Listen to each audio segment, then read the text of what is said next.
एक बार की बात है, किसी जंगल में एक कौवा रहता था। वो बहुत ही खुश था, क्योंकि उसकी ज्यादा इच्छाएं नहीं थी, वह अपनी जिंदगी से संतुष्ट था। लेकिन एक बार उसने जंगल में किसी हंस को देख लिया और उसे देखते ही सोचने लगा कि ये प्राणी कितना सुंदर है। ऐसा प्राणी तो मैंने पहले कभी नहीं देखा, इतना साफ और सफेद।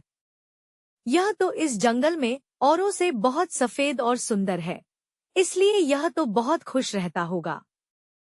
कौवा हंस के पास गया और पूछा, भाई तुम इतने सुंदर हो, इसलिए तुम बहुत खुश होगे।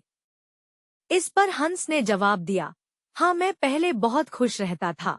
जब तक मैंने तोते को नहीं देखा था, उसे देखने के बाद से लगता है कि तोता धरती का सबसे सुंदर प्राणी है। हम दोनों के शरीर का तो एक ही रंग है, लेकिन तोते के शरीर पर दो दो रंग है। उसके गले में लाल रंग का घेरा और वो सुर्ख हरे रंग का था। सच में वो बेहद खूबसूरत था। अब कौवे ने सोचा कि हंस तो तोते को सबसे सुंदर बता रहा है, तो फिर उसे देखना होगा। कौवा तोते के पास गया और पूछा, भाई तुम दो दो रंग पाकर बड़े खुश होगे। इस पर तोते ने कहा, हाँ मैं तब तक खुश था जब तक मैंने मोर को नहीं देखा था। मेरे पास तो दो ही रंग हैं, लेकिन मोर के शरीर पर तो कई तरह के रंग हैं। अब कौवे ने सोचा, सबसे ज्यादा खुश कौन है, यह तो मैं पता करके ही रहूंगा, इसलिए अब मोर से मिलना ही पड़ेगा। कौवे ने मोर को जंगल में ढूंढा, लेकिन उसे पूरे जंगल में एक भी मोर नहीं मिला। और मोर को ढूंढते ढूंढते वह चिड़ियाघर में पहुंच गया, तो देखा मोर को देखने बहुत से लोग आए हुए हैं और उसके आसपास अच्छी खासी भीड़ है।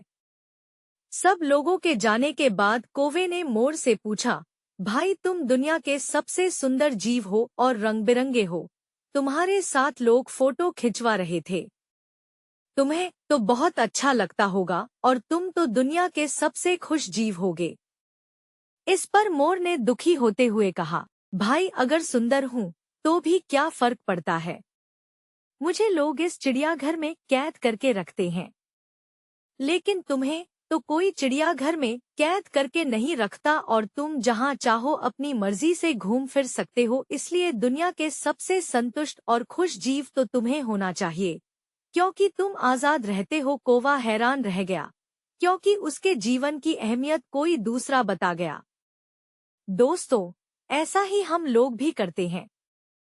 हम अपनी खुशियों और गुणों की तुलना दूसरों से करते हैं, ऐसे लोगों से जिनका रहन सहन का माहौल हमसे बिल्कुल अलग होता है। हमारी जिंदगी में बहुत सारी ऐसी चीजें होती हैं जो केवल हमारे पास हैं, लेकिन हम उसकी अहमियत समझकर खुश नहीं होते। लेकिन दूसरों की छोटी खुशी भी हमें बड़ी लगती है, जबकि हम अपनी बड़ी खुशियों को इग्नोर कर देते हैं।